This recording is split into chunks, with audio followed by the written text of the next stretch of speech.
안녕하세요. 그리다 무비입니다. 오늘은 다양한 영화 리뷰를 차례로 보여드리려고 합니다. 다양한 장르의 영화 리뷰를 보면서 여러분의 취향을 저격한 영화는 무엇인지 알아보세요. 그럼 시작합니다.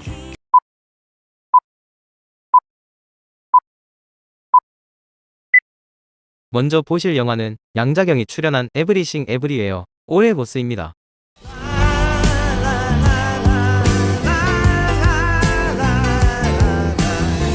안녕하세요. 그리다 무비입니다. 이번에 소개할 영화는 에브리싱 에브리웨어 올 앳 온스입니다. 이 영화는 멀티버스를 주제로 한 코믹 액션 영화로 2022년 미국에서 제작되고 2022년 10월 12일 한국에서 개봉했습니다. 이색적이게도 업계 최초 영화 상영 1주년을 기념해 올해 10월 돌잔치와 재개봉하여 관객들과 소통하고 있습니다. 영화를 상징하는 구글아이와 눈알이 들어간 포스터도 재개봉 버전으로 리뉴얼하여 공개했고, 에브리싱 에브리웨어 올 앳 온스를 극장에서 만나지 못했던 관객들을 위해 재개봉을 진행했다고 합니다.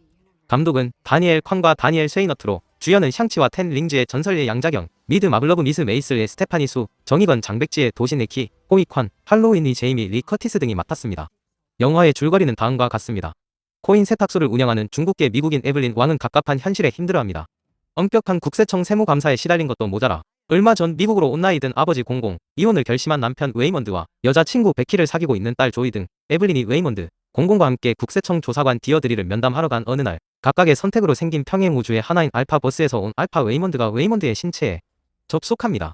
알파 웨이먼드는 알파 조이가 변한 조브 투파키가 바중 우주의 모든 에블린을 죽이고 있다고 경고합니다. 조브 투파키는 다른 평행 우주의 기억과 신체에 접속할 수 있는 버스 점핑 기술로 모든 우주의 삶을 경험하고 모든 물질을 마음대로 조종할 수 있는 신의 능력을 가진 존재입니다. 조브는 모든 것을 빨아들이는 블랙홀 같은 베이글을 창조하고 허무한 우주를 파괴하려고 계획합니다. 버스 점핑 기술을 전수받은 에블린은 다중 우주에서 영화배우 나쿵우 대가로 성공한 삶을 경험합니다. 그리고 아버지의 반대를 무릅쓰고 웨이먼드와 결혼한 자신의 선택을 뼈저리게 후회합니다. 그 후 알파 공공은 거대한 힘을 가진 조브 투파키를 막기 위해서는 자신의 딸 조이를 죽여야 한다고 에블린을 설득합니다. 에블린은 사랑하는 딸 조이를 구하기 위해 알파 조이처럼 모든 우주를 경험하고 조브 투파키에 맞서 싸우기로 결심하게 됩니다. 영화가 개봉한 후 관객들의 반응은 대체로 긍정적이었습니다.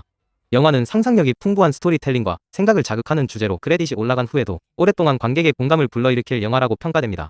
영화의 장르는 액션, 코미디, 판타지 등 다양하게 어우러져 있어서 볼거리가 풍부하다는 특징이 있습니다. 특히 양자경의 연기와 코믹한 액션은 영화의 매력을 더욱 업시켜주는 역할을 했습니다. 이후 양자경은 이 영화를 통해 골든글로브 시상식에서 뮤지컬 코미디 부문 여우주연상을 수상했습니다. 에브리웨어 올 앳 온스는 모든 것을 알고 어느 곳에나 동시에 존재하는 신의 능력을 가진 절대자를 의미하며, 실패자 같은 삶을 살던 에블린이 버스 점핑으로 신의 능력을 깨우치고 모든 것을 빨아들이는 베이글을 창조한 조브 투파키에 맞서 조이와 가족을 지키고 다중 우주의 질서와 평화를 되찾는다는 내용을 담고 있습니다. 저는 이 영화를 보고 다음과 같은 느낌을 받았습니다. 이 영화는 멀티버스라는 트렌디한 주제와 B급 병맛 코드를 결합하여 색다른 영화적 경험을 선사합니다. 초반에는 정신없이 나타나는 멀티버스의 장면들에 당황스러웠지만 점차 에블린의 삶과 가족에 대한 감정에 공감하게 되었습니다. 이 영화는 인간의 시간은 일생에서 굉장히 짧은 순간이라는 것을 깨닫게 합니다. 그렇기 때문에 그 시간을 사랑하는 가족과 충분히 즐길 필요가 있다는 것이 이 영화의 핵심 메시지라고 생각합니다. 이 영화를 보면서 각 상황별로 달라지는 우리의 태도로 비춰봤을 때 우리 모두의 삶은 멀티버스라는 것을 느꼈습니다. 이상으로 에브리싱 에브리웨어 올 앳 온스에 대한 소개를 마치겠습니다.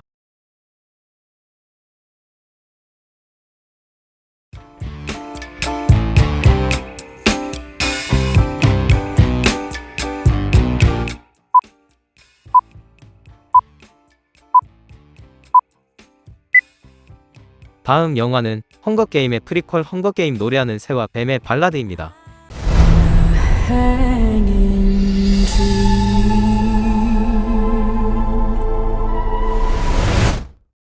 안녕하세요. 그리다 무비입니다. 이번에는 8년 만에 돌아온 2023년 11월 15일 개봉하는 영화 헝거게임 노래하는 새와 뱀의 발라드에 대해 알아보겠습니다. 이 영화는 헝거게임 시리즈의 프리퀄로 64년 전 파넴의 독재자가 되기 전에 코리올라누스 스노우의 청년 시절을 그린 작품입니다. 감독은 프랜시스 로런스이고 주연은 톰 블라이스와 레이철 지글러가 맡았습니다. 영화의 배경은 제10회 헝거게임이 열리는 시점입니다. 헝거게임은 매년 12개 구역에서 2명씩 총 24명의 10대 소년 소녀들을 뽑아 거대한 경기장에 몰아넣고 마지막 한 명이 살아남을 때까지 서로를 죽여야만 하는 잔인한 대회입니다. 코리올라누스 스노우는 몰락한 가문의 후예로 자신의 운명을 바꿀 수 있는 기회를 찾고 있습니다. 그는 학교에서 헝거게임의 학생 멘토로 선발되고 12구역 조공인인 루시 그레이 배우들을 지도하게 됩니다. 만약 스노우가 루시 그레이를 우승시킨다면 스노우 가문을 다시 부흥시킬 수 있을 것입니다. 하지만 스노우는 루시 그레이에게 점점 매료되고 헝거게임의 잔혹함과 부패함에 직면하게 됩니다. 스노우는 자신의 가문과 사랑, 그리고 파넴의 미래를 위해 어떤 선택을 할 것인지, 그리고 그 선택이 어떤 결과를 낳을 것인지를 알 수 없는 상황에 처하게 됩니다. 영화는 스노우와 루시 그레이의 로맨스와 헝거게임의 긴장감을 잘 조화시켜 보여줍니다. 스노우는 처음에는 루시 그레이를 자신의 계산 대상으로만 보지만 점차 그녀의 매력에 빠져들게 되죠. 반면 루시 그레이는 스노우에게 진심으로 다가가지만 그가 자신과 같은 구역의 사람들을 얼마나 경멸하는지 알게 되면서 실망하게 됩니다. 헝거게임에서도 스노우는 루시 그레이를 살리기 위해 여러가지 방법을 사용하지만 결국엔 자신의 이익과 충돌하게 되고 루시 그레이 역시 스노우를 신뢰할 수 없다고 판단하게 됩니다.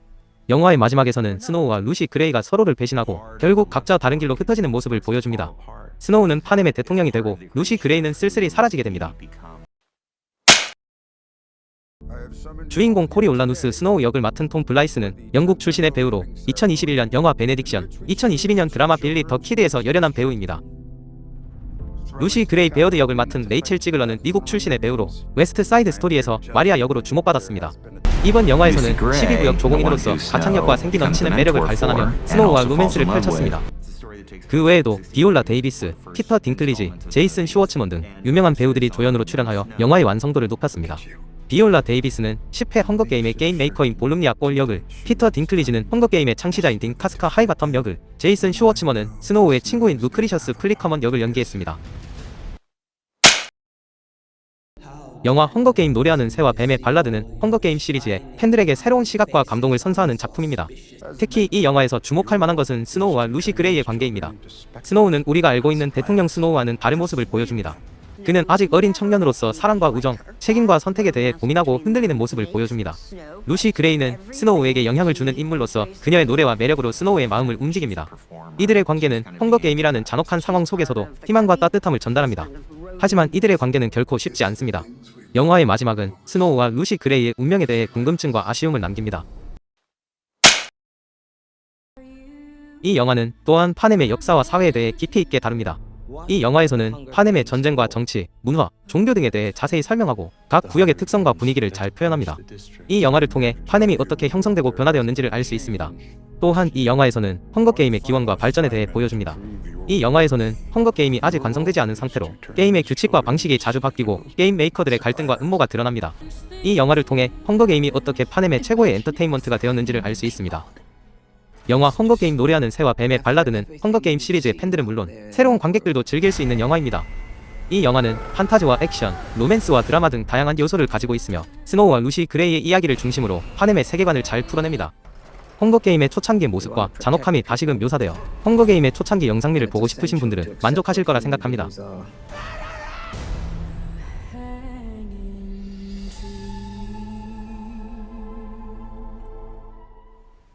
이상 그리다 무비였습니다.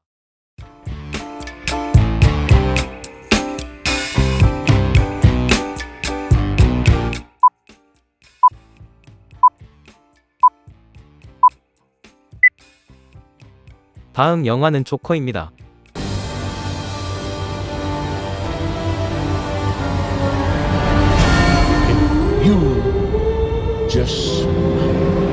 안녕하세요. 그리다 무비입니다. 이번에 소개할 영화는 조커입니다. 영화 조커는 2023년 11월 1일 워너브라더스 100주년을 기념하여 재개봉할 예정인 스릴러 영화입니다. 이 영화는 DC 코믹스의 인기 캐릭터인 배트맨의 대적인 조커의 기원을 다룬 작품으로 감독은 토드 필립스, 주연은 호아킨 피닉스가 맡았습니다.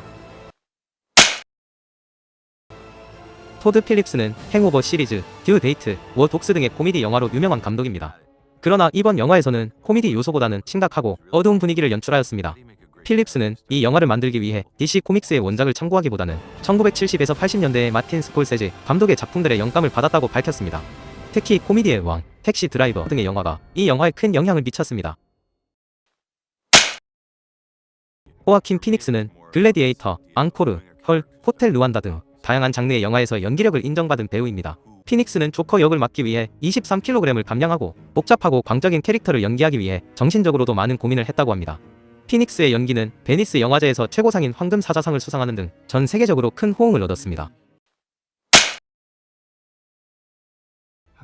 영화의 줄거리는 다음과 같습니다. 아서 플렉은 정신병을 앓고 있는 코미디언이자 직업 광대입니다. 그는 사회와 가족으로부터 소외되고 학대받으며 비참한 삶을 살고 있습니다. 그러던 어느 날 그가 일하는 극장에서 해고당하고 지하철에서 무자비한 폭력을 당하면서 그는 점점 정신이 나가게 됩니다. 그는 자신의 삶에 대해 분노하고 사회에 대항하는 폭력적인 행동을 시작합니다. 그리고 그는 자신의 이름을 버리고 조커라는 새로운 정체성을 만들어내며 고담시를 혼란에 빠뜨리게 됩니다. 영화의 등장인물은 다음과 같습니다. 로버트 드니로, 제치 비츠, 프란시스 콘로이, 브렉 쿨랜 등이 조연으로 출연합니다. 로버트 드니로는 아서가 동경하는 유명한 TV 쇼 호스트 모레이 프랭클린 역을 맡아 아서와 대치하는 역할을 합니다. 제치 비츠는 아서가 사랑에 빠지는 이웃집 여자 소피 역을 맡아 아서의 삶에 작은 희망을 줍니다. 프란시스 콘로이는 아서의 병약한 어머니 페니 역을 맡아 아서와의 관계를 통해 그의 과거를 드러냅니다. 브렉 쿨렌은 고담시의 부유한 후보자인 토머스 웨인 역을 맡아 아서와의 충돌을 통해 사회적 갈등을 보여줍니다. 영화 조커는 단순히 슈퍼히어로와 악당의 대결을 그린 것이 아니라 사회와 인간의 본성에 대해 깊이 있는 질문을 던지는 작품입니다. 영화는 아서 플렉이 조커가 되기까지의 과정을 섬세하게 그려내며 관객들에게 그의 동정과 혐오, 그리고 공포를 동시에 느끼게 합니다. 호아킨 피닉스의 연기는 정말 대단하고 그의 웃음소리와 몸짓은 오랫동안 기억에 남을 것입니다. 토드 필립스 감독은 마틴 스콜세지 감독의 작품들의 영감을 받아 1970에서 80년대에 고담시를 생생하게 재현하고 아서의 삶과 사회의 모습을 비관적으로 보여줍니다. 영화의 음악과 사운드 디자인도 훌륭하고 영화의 분위기와 잘 어울립니다. 영화 조커는 조커라는 캐릭터를 새롭게 해석한 작품으로 DC 코믹스 팬들뿐만 아니라 일반 관객들도 즐길 수 있는 영화입니다. 악당의 삶과 고뇌를 지켜볼 수 있는 영화 조커였습니다.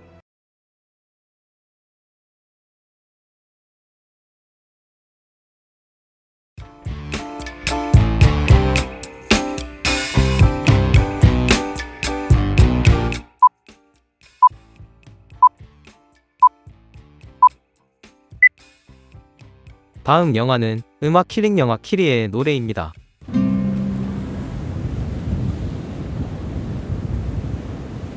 안녕하세요. 그리 다무비입니다. 이번에 소개할 영화는 2023년 11월 1일 개봉 예정인 일본 영화 키리의 노래입니다. 이 영화는 이와이 슌지 감독이 자신의 소설을 바탕으로 각본과 연출을 맡은 작품으로 말을 잃고 노래로 소통하는 길거리 뮤지션 키리에와 그녀를 사랑하는 남자 나츠히코, 그리고 키리에의 매니저가 되는 수수께끼 같은 여성 이코의 13년간의 이야기를 담고 있습니다. 이 영화는 제28회 부산국제영화제에서 디렉터스 컷 버전으로 세계 최초로 공개되었으며 일본에서는 10월 13일에 선 개봉했습니다. 이 영화의 주인공 키리의 역을 맡은 배우는 밴드 비시 출신의 싱어송라이터 아이나 디 엔드입니다. 아이나 디 엔드는 이 영화를 통해 첫 배우 데뷔를 하였으며 키리의 노래를 직접 작사 작곡하고 부르기도 하였습니다. 아이나 디 엔드는 부산 해운대구 롯데시네마 센텀시티에서 열린 GV 행사에서 새벽까지 기타를 치고 노래를 많이 연습했다. 큰 소리를 내면 안 되어서 수건을 입에 물고 이와이 슌지 감독님께 보내드리는 과정이 있었다. 내가 생각하는 메시지나 영혼을 전달하는 것이었다. 노래를 잘하고 싶고 기술을 향상시키는 것보다는 소울을 중요시했다라고 말했습니다. 나츠히코 역을 맡은 배우는 아이돌 그룹 식스톤즈의 마츠무라 호쿠토입니다. 마츠무라 호쿠토는 이전에 스즈메의 문단 속에서 소타 목소리를 연기한 바 있으며 이 영화에서는 키리에를 진심으로 사랑하면서도 갑자기 사라진 그녀와의 관계에 고민하는 남자로서 성숙한 연기를 보여주었습니다. 이코 역을 맡은 배우는 요즘 일본에서 가장 핫한 배우 중 하나인 히로세 스즈입니다. 히로세 스즈는 유랑의 달, 써니 일본판, 라스트 레터 등 다양한 장르의 영화에서 활약하였으며 이 영화에서는 과거와 이름을 버리고 키리의 매니저가 되는 수수께끼 같은 여성으로 변신하였습니다. 이 영화의 줄거리는 다음과 같습니다. 이시노마키, 오사카, 오비히로, 도쿄를 무대로 노래하는 것으로 외에는 세상에 목소리를 내지 못하는 길거리 뮤지션 키리에, 행방이 묘연해진 약혼자를 찾는 청년 나츠히코, 상처받은 사람들에게 따뜻한 손길로 다가가는 초등학교 교사 후미, 스스로의 과거는 지우고 키리의 매니저가 되는 수수께끼 같은 여성 이코 등 다가오는 고난에 혼란스러워하며 만남과 이별을 반복하는 남녀 4명의 13년간에 걸친 사랑의 이야기입니다. 이와이 슌지 감독은 가장 대표적인 작품은 1995년 개봉한 러브레터로 이번 영화에서도 드라마틱한 로맨스와 아름다운 영상미를 잘 녹여냈습니다. 특히 설원에 누운 키리에와 이코의 모습을 담는 장면에서 러브레터가 많이 생각났습니다. 이 영화는 일본에서 개봉한 후에도 많은 관객들의 사랑을 받았습니다. 다음 영화에서는 10점 만점에 7.9점의 평점을 받았으며 일본의 필마크에서는 5점 만점에 3.9점을 받았습니다. 관객들은 이 영화에 대해 이와이 슌지 감독의 감성이 가득한 영화, 노래와 연기가 모두 완벽한 나이나 디 엔드의 데뷔작, 히로세 스즈의 변신이 놀라운 영화, 아픈 청춘들에게 바치는 위로와 치유의 메시지를 담은 영화 등의 감상평을 남겼습니다. 저는 이 영화를 감상하면서 키리에의 노래는 그녀의 삶과 사랑을 표현하는 유일한 방법이었고 나츠히코와 이코는 그녀의 노래를 듣고 자신들의 삶에 변화를 주는 모습이 인상적이었습니다. 키리에의 노래를 통해 서로에게 의지하고 위로하고 사랑하는 인간들의 모습을 아름답게 그려낸 작품이라고 생각합니다. 특히 OST는 정말 괜찮게 들을 수 있으니 일본풍의 영상미와 OST에 관심 있으신 분들은 꼭 한번 보시면 좋을 것 같습니다. 그리다 무비였습니다.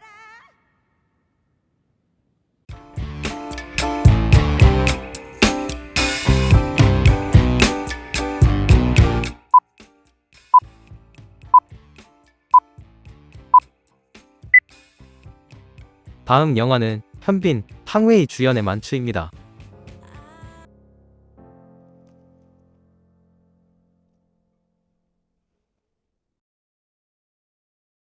안녕하세요. 11월 8일 CGV에서 리마스터링 버전으로 재개봉한 영화 만추에 대해 알아보겠습니다. 만추는 2011년 개봉한 멜로 드라마 영화로 감옥에서 특별 휴가를 얻은 여자와 누군가에게 쫓기는 남자의 짧지만 강렬한 사랑을 그린 작품입니다. 김태용 감독이 연출하고 현빈과 탕웨이가 주연을 맡았습니다. 이 영화는 제61회 베를린 국제영화제에 공식 초청되고 제15회 부산국제영화제에서 예매 시작 5초 만에 매진을 기록하는 등 작품성을 입증받았습니다. 만추는 시애틀과 위드비 아일랜드에서 촬영되어 영화와 곳곳 그림 같은 풍경과 아름다운 색감이 눈을 사로잡습니다. 또한 4K 해상도로 디지털 리마스터링된 버전으로 개봉되어 더욱 선명하고 생동감 있는 영상을 볼 수 있습니다. 영화 포스터를 보시면 영화의 분위기를 잘 느껴볼 수 있습니다. 감독인 김태용은 1969년 출생으로 1999년 여고괴담 두 번째 이야기로 장편 영화계에 데뷔했습니다. 2010년에는 만추를 연출했고 만추를 통해 인연을 맺은 김태용 감독과 탕웨이는 2014년 백년가약을 맺었습니다. 주연 배우인 현빈은 1982년 출생으로 2003년 드라마 보디가드로 데뷔했습니다. 그 후 내 이름은 김삼순, 시크릿 가든 등의 드라마로 인기를 얻었고 영화에서는 역인, 홍조, 협상 등 다양한 작품에 출연해 액션 연기를 펼쳤습니다. 최근에는 드라마 사랑의 불시착에 출연했고 함께 출연한 배우 손예진과 백년가약을 맺었죠. 주연 배우인 탕웨이는 1979년 출생으로 중국의 배우입니다. 2007년 영화 셋개로 세계적인 명성을 얻었습니다. 그 후에도 헤어질 결심, 만추, 시절 인연, 몬스터 헌트에 출연했습니다. 영화의 줄거리는 다음과 같습니다. 영화의 시작은 애나가 남편을 살해한 후 혼란스러운 표정으로 거리를 걷는 장면으로 이어집니다. 애나는 남편을 죽인 죄로 7년째 감옥에 수감되어 있습니다. 그녀는 모친의 장례식을 위해 72시간의 특별 휴가를 얻습니다. 버스에서 그녀는 훈이라는 남자를 만납니다. 훈은 위조 집회범으로 누군가에게 쫓기고 있습니다. 훈은 애나에게 돈을 빌리고 시계를 담보로 줍니다. 애나는 집에 돌아가지만 가족들의 차가운 태도와 변해버린 모든 것에 낯설음을 느낍니다. 과거에 애나는 오빠의 친구인 왕징을 사랑했지만 왕징이 떠나자 다른 남자와 결혼을 합니다. 애나는 왕징과의 관계를 눈치챈 남편에게 학대당하다가 자신을 방어하기 위해 남편을 살해하여 감옥에 간 것이었습니다. 애나는 다시 훈과 만나고 함께 호텔에 묵습니다. 두 사람은 서로에게 끌리기 시작하고 3일이라는 짧은 시간 동안 사랑에 빠집니다. 하지만 그들의 사랑은 비극적으로 끝납니다. 애나는 다시 감옥으로 돌아가야 합니다. 두 사람은 애나가 출소하는 2년 후 다시 만나기로 약속하지만 훈은 과거 잠시 만나던 여자 옥자의 남편이 자신을 찾는다는 걸 알게 되고 옥자를 살해했다는 누명을 쓰고 쫓기고 있습니다. 영화는 그 약속이 이루어질 수 있을지는 열린 결말로 마무리됩니다. 이 영화는 개봉 당시 네이버 영화에서는 9.44점의 평점을 받았으며 중국에서도 6,686만 위안의 흥행 수익을 기록해 중국에서 수입 개봉한 한국 영화 중 역대 최다 관객을 동원했습니다. 만추는 사랑이란 무엇인지, 인생이란 무엇인지, 우리는 어떻게 살아야 하는지에 대한 고민을 던져줬습니다. 두 주인공의 연기와 감정선이 너무 인상적이었고 그들의 사랑이 아름답고 슬프게 느껴졌습니다. 만추는 가을에 어울리는 명작으로 한 번쯤 꼭 보시면 좋을 것 같습니다. 현빈과 탕웨이의 연기와 김태용 감독의 연출이 돋보이는 영화로 가을에 잘 어울리는 멜로 영화입니다. 영화 만추를 아직 보지 못하신 분들은 꼭 한번 보시길 추천드립니다. 감사합니다. 그리다 무비였습니다.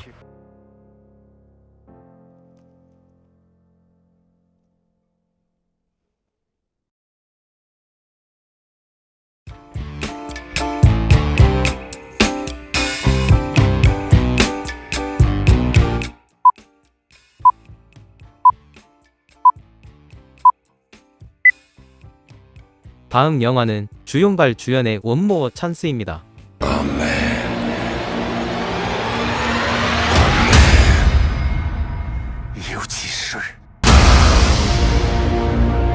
안녕하세요. 그리다 무비입니다. 이번에 소개할 영화는 11월 1일 CGV에서 개봉 예정인 원모어 찬스입니다. 영화 포스터를 살펴보면 배우 주용발의 포스가 남다른데요.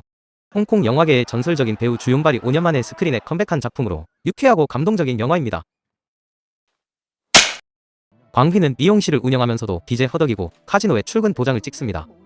어느 날 전 여친 이혁이 찾아와 자폐증을 앓고 있는 아들 아양을 한 달 동안 돌봐달라고 부탁합니다. 광휘는 자신의 아들이라고도 믿지 못하면서도 어쩔 수 없이 아양과 함께 살게 됩니다. 처음에는 서로 부딪히고 다투기만 하던 부자가 점차 정을 쌓아가며 인생의 새로운 기회를 잡게 되는 이야기입니다. 감독은 홍콩의 대표적인 촬영 감독으로 꼽히는 앤소니 펀이며 지난 2017년 영화 마약 전쟁에서 맥조비 감독과 공동 연출을 맡았고 이번 원모어 찬스는 그의 첫 단독 연출작으로 기대를 모으고 있습니다. 주연은 주용발이 맡았으며 그는 빚에 허덕이면서도 도박을 끊지 못하는 왕년의 도신 광휘를 연기합니다. 주용발은 홍콩 영화계의 거장으로 영웅 본색, 와호장룡, 무쌍 등 수많은 명작들을 남겼습니다. 그는 올해 부산국제영화제에서 아시아 영화계 발전에 이바지한 홍로를 인정받아 올해의 아시아 영화인상을 수상했습니다. 그 외에도 1990년 미스 홍콩 출신 원영애, 중화권에 떠오르는 신예인 가위림, 중화권 대표 연기파 배우들인 방중신, 유계지, 안지걸 등이 캐스팅되어 다양한 매력을 보여줍니다. 이 영화는 지난 부산국제영화제 특별기획 프로그램인 주윤발의 영웅 본색에 올랐으며 관객들은 주윤발의 카리스마와 연기력에 감탄을 자아냈다는 풍문입니다. 또한 오픈 시네마의 특별 기획 프로그램으로 주윤발의 명작들인 영웅 본색, 화호장룡이 4K로 복원되어 영화 팬들의 관심을 끌고 있습니다. 주윤발은 나이가 들어도 여전히 빛나는 배우라고 생각합니다. 초반 광휘는 아들을 귀찮아하며 카지노에 데리고 가는 철없고 무책임한 모습도 보이지만 시간이 지나 아들과의 생활을 통해 성장하고 변화하는 모습을 보여줍니다. 아들을 지켜주는 뜨거운 부성애를 지닌 모습을 연기해 따뜻한 아빠로 완벽 변신했다고 봐도 무방합니다. 또한 아들 역할을 맡은 가위림도 자폐증을 앓는 소년의 삶과 감정을 잘 표현했습니다. 광휘와 아양 두 사람의 케미는 극 후반부로 갈수록 애틋하고 깊어지는 모습을 보였습니다. 원모 찬스는 가족의 정과 인생의 기회에 대해 생각하게 하는 작품이라고 말하고 싶습니다. 주윤발의 레전드를 다시 한번 느끼고 싶으신 분들은 꼭 관람해보시기 바랍니다. 그리다 무비였습니다.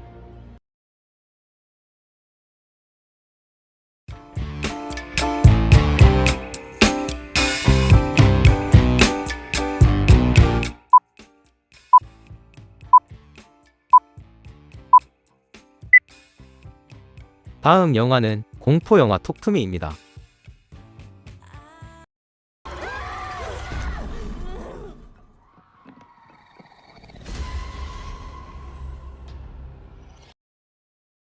안녕하세요. 그리다 무비입니다. 오늘은 영화 톡투미에 대해 소개하고자 합니다. 영화 톡투미는 2023년 11월 1일에 개봉한 공포 스릴러 영화로 SNS에서 유행하는 빙의 챌린지에 중독된 10대 친구들이 저승의 문을 열고 악령들과 맞닥뜨리면서 벌어지는 이야기를 담고 있습니다.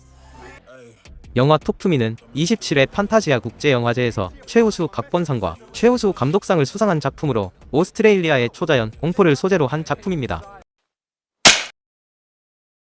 영화 톡투미의 감독은 데니 필라프와 마이클 필라프 쌍둥이 형제로 이들은 유튜브 채널 레카레카에서 공포를 주제로 컨텐츠를 제작하고 있습니다. 영화 톡투미의 주연은 소피 와일드, 미란다 오토, 조 버드, 조 테라스크, 크리스 알로시오 등이 맡았습니다. 소피 와일드는 미아 역을, 미란다 오토는 미아의 엄마 레아 역을, 조 버드는 라일리 역을, 조 테라스크는 헤일리 역을, 크리스 알로시오는 제이드 역을 연기했습니다. 이들은 모두 오스트레일리아 출신의 배우들로 영화 톡투미에서도 오스트레일리아의 특유의 분위기와 억양을 잘 살려주었습니다. 영화 톡투미의 줄거리는 다음과 같습니다. 올해 17세가 된 미아는 엄마 레아를 잃고 우울증에 시달리게 되었습니다. 얼마 후 절친 제이드와 제이드의 남동생 라일리와 함께 헤일리의 파티에 참석하게 됩니다. 그 파티에서는 한창 SNS에서 인기를 끌고 있는 빙의 챌린지를 하려는 아이들이 모여 있었습니다. 90초 빙의 챌린지의 규칙은 이렇습니다. 스텝 1 촛불을 켜고 저승의 문을 연다. 스텝 2 몸을 묶고 죽은 자의 손을 잡는다. 스텝 3 내게 말해라고 속삭인다. 스텝 4 나타난 귀신에게 널 들여보낸다라고 말하면 빙의 완료단 90초 안에 깨울 것, 반드시 촛불을 꺼 문을 닫을 것. 미아는 빙의 챌린지에 자원을 하고 덧킷이 남긴 신비한 손을 잡고 죽은 자의 영혼과 접촉합니다. 그 순간 미아의 몸으로 들어온 악령은 라일리를 위협하는데요. 이를 제지하는 중 90초를 살짝 넘기게 됩니다. 놀라운 경험을 하게 된 미아는 제이드의 집으로 헤일리, 조스, 데니얼 등 초대를 하고 빙의 챌린지를 하며 신나게 놉니다. 이를 지켜본 제이드의 동생 라일리도 하고 싶다고 하지만 제이드가 반대를 하죠. 하지만 미아의 허락으로 라일리도 죽은 자의 영혼을 소환하는 빙의 챌린지를 경험하게 됩니다. 빙의된 라일리는 미아에게 사과를 하는데 그 순간 미아는 자신의 엄마 레아임을 직감하죠. 죽은 엄마와 대화를 하고 싶었던 미아는 마의 90초를 넘기게 되고 결국 악령이 라일리의 몸을 지배하게 됩니다. 자살을 시도하던 라일리가 중상을 입고 병원으로 이송되고 그 후 미아는 죽은 엄마 레아의 영혼이 보이기 시작합니다. 라일리에게 빙의 챌린지를 허락한 미아를 원망하는 제이드와 그녀의 엄마. 미아는 결국 손을 잡고 엄마의 영혼을 부릅니다. 엄마의 영혼인 레아는 미아에게 라일리를 도와주라고 하죠. 그리고 악령들에게 둘러싸여 고통스러워하는 라일리를 보게 됩니다. 레아는 자신은 자살이 아니라 사고로 죽었다고 말하며 밖에 있는 아빠를 죽여야 된다고 말하죠. 그 순간 악령에게 공격을 당하던 미아는 도우려 온 아빠를 죽이게 되고 맙니다. 악령의 지배당한 라일리를 도와주기 위해 미아는 라일리를 휠체어에 태우고 도로로 향합니다. 그리고 그것을 본 제이드도 미아를 쫓아가는데요. 과연 미아와 라일리는 악령에게서 벗어날 수 있을까요? 영화 톡투미는 공포 영화의 장르적인 틀을 벗어나지 않으면서도 새로운 소재와 스토리를 선보이는 작품입니다. 빙해라는 주제는 공포 영화에서 자주 다루어지는 주제이지만 이 영화에서는 SNS와 젊은 세대의 문화를 접목시켜 현실감과 공감을 높였습니다. 이 영화의 장점은 연출과 연기, 그리고 음향입니다. 데니 필라프와 마이클 필라프, 쌍둥이 형제 감독은 영화적인 장면과 긴장감을 잘 살려주었습니다. 특히 빙이 챌린지를 하는 장면은 촛불과 어둠, 그리고 죽은 자의 손이라는 소품을 활용하여 저승의 분위기를 잘 표현하였습니다. 또한 빙이 된 캐릭터들의 표정과 목소리, 그리고 행동은 악령의 존재를 느끼게 하였습니다. 이 영화의 주연 배우들은 모두 오스트레일리아 출신의 배우들로 오스트레일리아의 특유의 분위기와 억양을 잘 살려주었습니다. 특히 소피 와일드는 미아 역을 맡아 우울증과 고독, 그리고 엄마에 대한 그리움을 섬세하게 표현하였으며 조 버드는 라일리 역을 맡아 빙이 된 후의 변화와 고통을 잘 연기하였습니다. 이 영화의 음향은 공포 영화의 분위기를 더해주는 중요한 요소로 작용하였습니다. 빙의 챌린지를 하는 동안에는 저승의 소리와 악령의 속삭임, 그리고 캐릭터들의 비명과 심장박동 등이 잘 혼합되어 있었습니다. 또한 영화의 클라이막스에서는 긴장감을 높이는 음악과 효과음이 잘 사용되었습니다. 결론적으로 영화 톡투미는 공포 영화의 장르적인 틀을 벗어나지 않으면서도 새로운 소재와 스토리를 선보이는 작품입니다. 이 영화는 연출과 연기, 그리고 음향이 훌륭하며 공포 영화의 팬들에게는 즐거운 시간을 선사할 것입니다. 이 영화는 공포 영화를 좋아하는 사람들이라면 꼭 봐야 할 영화입니다.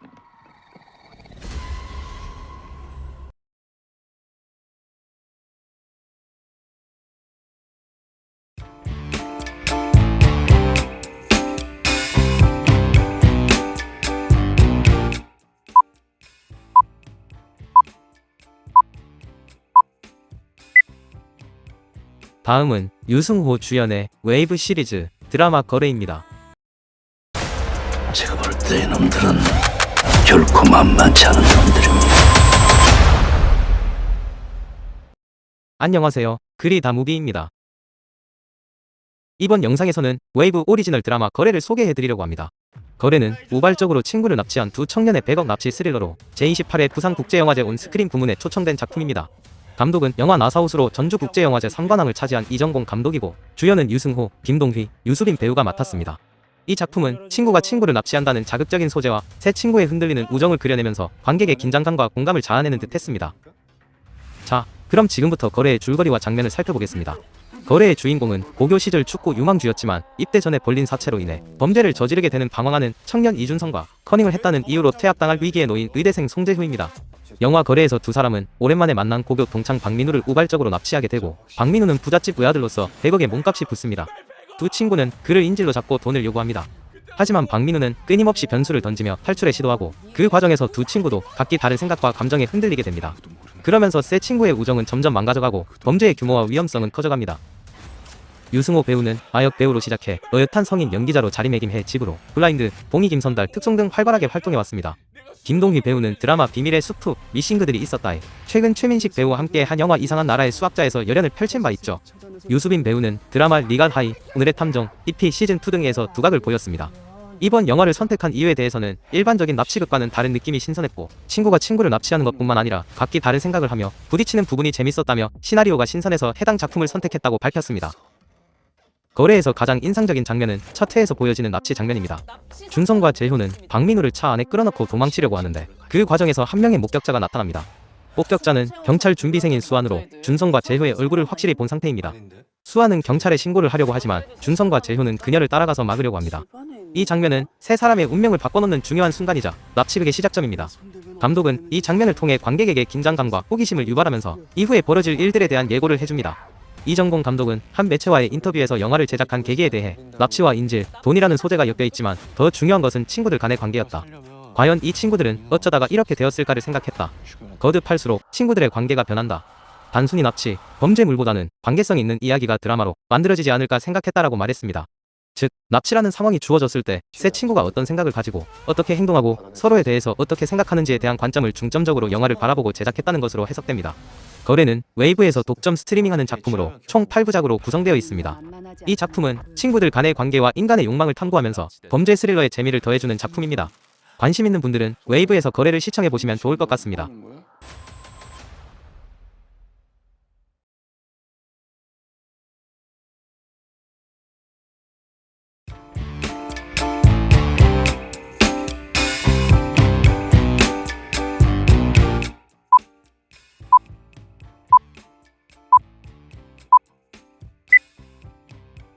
다음 영화는 박서준이 출연해 화제가 된 더 마블스입니다. 더 마블스. 안녕하세요. 그리 다 무비입니다. 이번 영상에서는 영화 더 마블스에 대해 알아보겠습니다. 더 마블스는 11월 8일 한국에서 개봉하여 10일에는 북미 개봉을 앞두고 있습니다. 더 마블스는 마블 시네마틱 유니버스의 슈퍼히어로 캡틴 마블의 두 번째 이야기로 국내에서는 캡틴 마블 1호도 알려져 있습니다. 줄거리를 함께 살펴보겠습니다. 우주를 지키는 히어로 캡틴 마블, 그녀가 능력을 사용할 때마다 모니카 램보, 미즈 마블 카말라 카나 위치가 바뀌면서 뜻하지 않게 팀플레이를 해나가며 위기를 헤쳐나간다는 이야기입니다. 새 인물의 위치와 능력이 뒤바뀌는 이유는 뭘까요? 또 그들이 어떻게 협력하여 위기를 헤쳐나갈 수 있을지도 궁금해집니다. 눈여겨볼 점은 다벤이라는 새로운 적과의 대결입니다. 이 영화는 캡틴 마블, 완다비전, 미즈 마블과 이어지는 작품으로 마블 시네마틱 유니버스의 새로운 터닝 포인트가 될 것으로 보입니다. 먼저 감독은 니아 다코스타라는 할리우드에 떠오르는 신예 감독입니다. MCU의 역대 최연소 감독이기도 하죠. 그녀는 2021년 공포 영화 캔디맨을 성공적으로 리메이크하며 북미 박스오피스 1위에 오른 저 특이인 여성 감독으로 이름을 날렸습니다. 그녀는 MCU를 완전히 꿰고 있으며 새 히어로의 개성과 관계성을 뚜렷하게 표현하는 것을 주안점으로 두었다고 합니다. 또한 제작진은 총 54개의 세트를 만들어 5개의 행성, 우주정거장, 우주선, 탈출선 등 전체적인 세계관을 재현하기 위한 공간을 제작했다고 합니다. 니아 다코스타 감독은 프로덕션 디자인에서 가장 중요한 부분은 행성마다 고유한 느낌이 있어야 한다는 것이었다며 팀 마블스가 찾아가게 되는 행성 디자인을 철저히 신경 썼다고 합니다. 각 행성마다의 느낌을 잘 살리기 위한 노력들과 화려한 연출을 위한 다코스타 감독의 열정이 담긴 대담하고 스펙타클한 액션이 기대됩니다. 더 마블스는 브리 라슨, 티오나 페리스, 이만 벨라니, 자웨 애시튼, 세뮤얼 L 잭슨, 그리고 박서준이 출연합니다.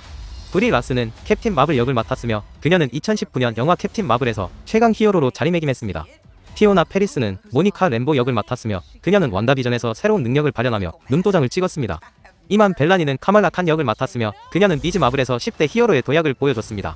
자웨 애시트는 바벤 역을 맡았으며 그는 과거 캡틴 마블의 행성을 파괴한 적으로 복수를 위해 지구로 오게 됩니다. 세뮤얼 L 잭슨은 전작부터 주 기어져온 닉 퓨리 역을 맡아 반가운 얼굴을 드러낼 예정입니다. 그중 가장 하시슈였던 박서준은 얀왕자 역을 맡았으며 캡틴 마블의 남편이자 노래로 소통하는 뮤지컬 행성의 리더로 출연합니다. 그는 노래로 소통하며 캡틴 마블과 함께 우주를 여행하고 있습니다. 박서준은 이번 영화를 위해 영어와 노래를 연습했으며 국내의 마블 팬들의 관심을 받았습니다.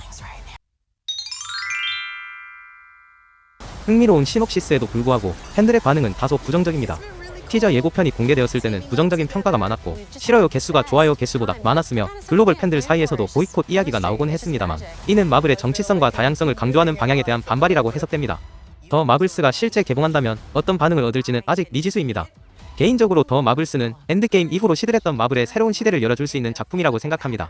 캡틴 마블을 비롯한 모니카 램보와 미즈 마블은 신선하고 매력적인 캐릭터로 감독의 비전과 연출력이 영화를 더욱 흥미롭게 만들어줄 것이라고 생각합니다. 더 마블스가 마블의 영광을 이어줄 수 있을지 기대됩니다. 이상으로 2023년 11월 개봉하는 영화 더 마블스에 대해 알아보았습니다.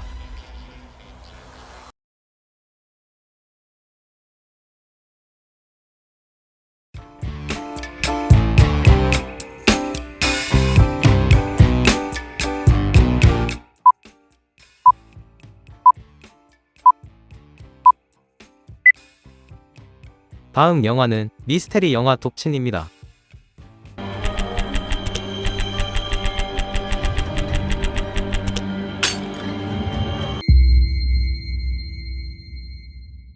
안녕하세요. 그리 다 무비입니다. 오늘은 2023년 11월 개봉 영화 독친에 대해 알아보겠습니다. 독친은 자식에게 독이 되는 부모를 의미하는 단어로 영화에서는 엄마와 딸의 충격적인 비밀을 그린 미스터리 현실 공포 심리극입니다. 감독은 김수인 감독이며 장서희, 강한나, 최소윤, 윤준원, 오태경, 조형균 등이 출연합니다. 딸을 지독하게 사랑하는 엄마 혜영과 엄마를 끔찍하게 사랑하는 딸 유리는 누가 봐도 완벽하고 모두가 부러워하는 모녀입니다. 어느 날 등교한 줄 알았던 유리가 죽은 채 발견되자 혜영의 모든 것이 흔들리기 시작합니다. 형사는 자살의 가능성을 두지만 혜영은 인정하지 않습니다. 사건을 파헤칠수록 서서히 혜영의 비뚤어진 모성의 진실이 드러나며 충격적인 진실과 마주하게 됩니다. 김수인 감독은 체크메이트, 옥수역 귀신 등의 단편 영화를 연출한 신예 감독으로 이번 작품이 장편 영화 데뷔작입니다. 김 감독은 한 매체에서 대치동 학원 강사로 일하면서 겪었던 일부의 경험을 영화에 반영했다고 밝혔습니다. 김 감독은 자식에 대한 부모의 잘못된 사랑을 조명하고자 했다고 말했습니다. 다만 이 작품을 통해 마치 극성 학부모를 많이 만났던 것처럼 비칠까 걱정이라며 덧붙였습니다. 장서희는 6년 만에 스크린에 복귀한 배우로 딸에게 지독한 사랑을 주는 엄마 혜영 역을 맡았습니다. 장서희는 이너 아가씨, 아내의 유혹, 언니는 살아있다 등의 드라마와 귀신이 산다, 사물의 비밀, 중이라도 괜찮아 등의 영화로 인기를 누렸습니다. 장서희는 이번 작품에서 우아하면서도 독하고 서늘한 모성의 연기를 펼쳐냈습니다. 강한나는 스크린 주연은 처음인 배우로 엄마를 끔찍하게 사랑하는 딸 유리 역을 맡았습니다. 강한나는 넷플릭스 드라마 종이의 집 공동경제구역 등에 출연한 신예 배우로 장서희와 강렬한 모녀 케미를 선보였습니다. 최소윤은 유리와 동급생이면서 의문스러운 관계를 가진 예나 역을 맡았습니다. 최소윤도 이번 작품에서 처음 주연을 맡았고 이미테이션, 어느 날 우리 집 현관으로 멸망이 들어왔다 에서 조연을 맡아 열연했습니다. 영화 독치는 제27회 부천 국제 판타스틱 영화제와 일본의 제28회 아이치 국제 여성 영화제에 공식 초청되어 국내외에서 주목받았습니다. 관람객들의 반응도 호평이었습니다. 장서희와 강한나의 연기력과 케미, 김수인 감독의 연출력과 스토리텔링, 부모와 자식의 관계에 대한 심도 있는 메시지를 잘 반영해 관객들에게도 의도가 잘 전해진 결과로 보여집니다. 저는 영화 독친을 보고 부모와 자식의 사랑은 어디까지가 건강하고 어디부터가 독해지는지 알기 어렵다고 느꼈습니다. 혜영은 자신이 딸에게 최선을 다해준다고 믿었지만 그것이 딸에게는 고통과 압박이었다는 것을 깨닫지 못합니다. 유리는 엄마를 사랑하지만 그것이 자신의 삶을 제한하고 통제한다는 것을 갑갑함을 느낍니다. 결국 모녀의 갈등은 결국 비극으로 이어졌고 부모와 자식 간의 소통 방법이 얼마나 중요한지에 대해 다시 한번 생각해보게 되었습니다. 영화 독치는 자신과 가족의 관계에 대해 진지하게 고민하게 만드는 작품입니다. 장서희와 강한나의 연기와 김수인 감독의 연출이 돋보이는 영화이니 꼭 한번 관람해보시길 바랍니다. 이상 그리다 무비였습니다.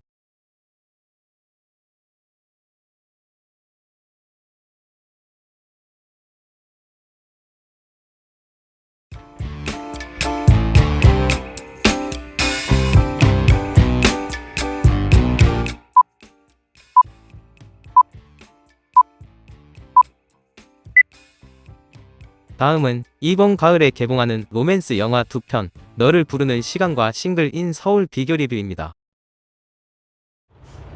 晴天，明天。 안녕하세요. 그리다 무비입니다. 가을을 맞아 우리의 심장을 두근두근하게 해줄 마음저격 로맨스 영화 너를 부르는 시간과 싱글 인 서울에 대해 비교 리뷰를 해보겠습니다. 먼저 살펴볼 영화는 너를 부르는 시간입니다. 집안, 외모 심지어 공부와 운동까지 모든 것이 완벽한 남자 성화인한. 어릴 적 처음 만났던 그 순간부터 그를 짝사랑한 로즈. 그녀의 짝사랑은 성화인한 몰래 짝사랑하는 남자에 대한 일기를 쓰는 것뿐인데 그러던 어느 날 둘은 서로의 정체를 숨기고 학교 옥상에서 비밀스럽게 만나게 되고 이 정도 분위기면 그린라이트 아닌가. 다음으로 살펴볼 영화는 싱글 인 서울입니다. 혼자가 좋은 파워 인플루언서 영호. 파워 인플루언서로 보이는 영호의 정체는 사실 파워솔로. 지금 혼자 살지 않는 자 모두 유죄. 지금 혼자 살지 않는 자 모두 유죄를 외치며 여유로운 싱글 라이프를 즐기기 바쁜데 한편 혼자는 실은 출판사 편집장 현진. 나도 밀당이라는 걸 좀 해본 거지. 여잔 직진이지. 내가 자꾸 뒤로 직진을. 여자는 직진이지. 연애에 있어서는 허당기 넘치지만 사랑스러운 모습을 보여주는 그녀. 이렇게 정반대의 성향을 가진 두 주인공 싱글 라이프에 관한 책을 만들기 위해 만나게 되는데 네, 맞습니다. 다시 너를 부르는 시간입니다. 학교 옥상에서 정체를 숨긴 채 분위기 좋던 두 주인공. 제발 고백 좀 해라. 망봉렌즈 낀 편집자의 응원에도 용기를 내지 못한 채 짝사랑을 포기하게 되는 로즈. 혼자서만 간직한 짝사랑을 잊으며 학업에 전념한 로즈는 원하는 대학에 진학하게 되는데 다시 싱글 인 서울입니다. 편집장으로서 싱글 인 서울의 저자인 영호를 만나게 된 책을 사랑하는 탁월한 능력자인 현진. 하지만 둘은 서로 다른 생활 방식과 가치관으로 인해 책을 두고 사사건건 대립하게 되는데 뭐 그래도 일은 해야지. 그렇게 시작된 두 주인공의 파워 업무. 그런데 지금 두 분 일하는 거 맞아요? 일하다 눈이 제대로 맞은 것 같은 영호와 현진. 어머어머, 그 미소 뭐예요? 다시 너를 부르는 시간입니다. 원하는 대학에 들어간 로즈. 아니, 너가 왜 거기서 나와? 마치 운명처럼 다시 성화인왕과 마주친 로즈. 둘은 대학 생활을 함께 즐기며 가까워지고 서로의 마음을 확인하게 됩니다. 다시 밝혀진 그린라이트. 그러나 로즈가 간직한 비밀이 드러나면서 둘의 사랑은 위기를 맞게 되는데 다시 싱글 인 서울입니다. 그렇게 서로에 대한 호감이 보이는 두 사람. 그럼에도 영호는 싱글 찬양에 대한 철학이 확고한데 현지는 영호에게 계속 직진하며 갈등을 겪게 됩니다. 결국 둘은 헤어지게 되는데 과연 이들은 다시 만나게 될 수 있을까요? 말은 맞지만 막 너를 부르는 시간은 중국에서 제작된 영화로 암령귤생 회남이라는 인기 소설을 원작으로 하고 있습니다. 원작 소설이 대히트작인 만큼 2019년 넷플릭스 드라마로도 만들어진 작품으로 감독은 황빙이 맡았으며 주연은 장서령과 신은내가 맡았습니다. 장서령은 1997년생으로 아역배우로 시작하여 많은 드라마에서 활동해 왔는데요. 선풍소녀 2, 포말지하, 니적 명자와 적성시, 묵백, 더블러브 등에 출연했으며 영화 아인슈타인과 아인슈타인, 나를 사랑한다면 영화를 보여줘에 출연했습니다. 신은래는 1995년생으로 몽희, 영웅, 아요한 이주 형제 등의 드라마와 비상형 유성화, 혁명자, 옥의 수적소년 등의 영화에 출연했습니다. 중국에서 인기가 많은 두 청춘 배우가 달달 케미를 자랑한 너를 부르는 시간은 자국 개봉 당시 개봉주 박스오피스 1위에 등극하며 뜨거운 인기를 실감했고 제18회 중미영화제 황금천사영화상과 제17회 창춘영화제 황금사슴상을 수상하는 등 흥행에 이어 작품성까지 인정받았습니다. 영화 싱글 인 서울은 감독은 박범수가 맡았으며 주연은 이동욱과 임수정이 맡았습니다. 박범수 감독은 앞서 생동감 넘치는 대사와 유머러스한 설정으로 호평받은 레드카펫을 연출한 바 있습니다. 레드카펫은 성인 영화 감독이 꿈을 이루기 위해 투쟁하는 이야기를 그린 코미디 영화로 2014년에 개봉하여 120만 명의 관객을 동원했습니다. 박범수 감독은 이번 싱글 인 서울에서도 개성 넘치는 캐릭터들을 한데에 모으는 탁월한 능력을 보여주며 로맨스 장르에 새로운 색깔을 더했습니다. 이동욱은 1981년생으로 마이걸, 호텔킹, 도깨비, 구미호전 등의 드라마와 최강 로맨스, 그 남자의 책 198쪽, 뷰티 인사이드 등의 영화에 출연했습니다. 임수정은 앞서 미안하다, 사랑한다, 검색어를 입력하세요, www 등의 드라마와 영화 김종욱 찾기, 내 아내의 모든 것, 시간 이탈자 등 다양한 작품에서 연기력과 매력을 발휘했으며 최근 거미집을 통해 이미지 변신을 시도한 바 있습니다. 이동욱은 드라마 검색어를 입력하세요 www에서 임수정과 짧은 분량이지만 연인이었던 관계를 연기하여 소취 커플이라는 바람을 일으켰었는데요. 해당 드라마에서 볼 수 있던 소취 커플의 모습이 이어질 수 있을지 기대됩니다. 너를 부르는 시간의 감상평은 다음과 같습니다. 이 영화는 첫사랑의 순수함과 아픔을 잘 표현한 영화라고 할 수 있습니다. 장서령과 신은래의 아련한 연기가 빛나며 두 사람의 케미스트리가 매우 좋습니다. 晴天、明天、下雨天，你喜欢哪个？我曾经轮到我来把秘密。 영화의 분위기는 따뜻하고 아름답게 연출되었으며 감동적인 음악과 함께 눈물을 자아내기도 합니다. 하지만 영화의 전개는 다소 느리고 단조롭게 느껴지기도 하며 원작과의 차이점이 많아 원작 팬들에게는 실망스러울 수 있습니다. 싱글 인 서울의 감상평은 다음과 같습니다.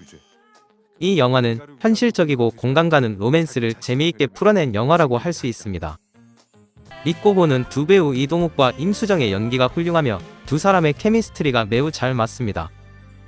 영화의 분위기는 밝고 유쾌하게 연출되었으며 웃음과 감동을 동시에 선사합니다.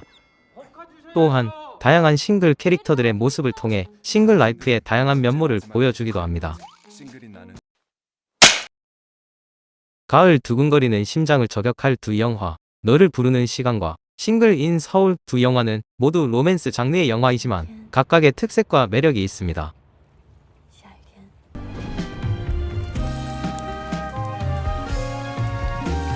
첫사랑에 대한 그리움과 아련함을 느끼고 싶다면 너를 부르는 시간, 한번 써봐요. 재밌을 것 같은데.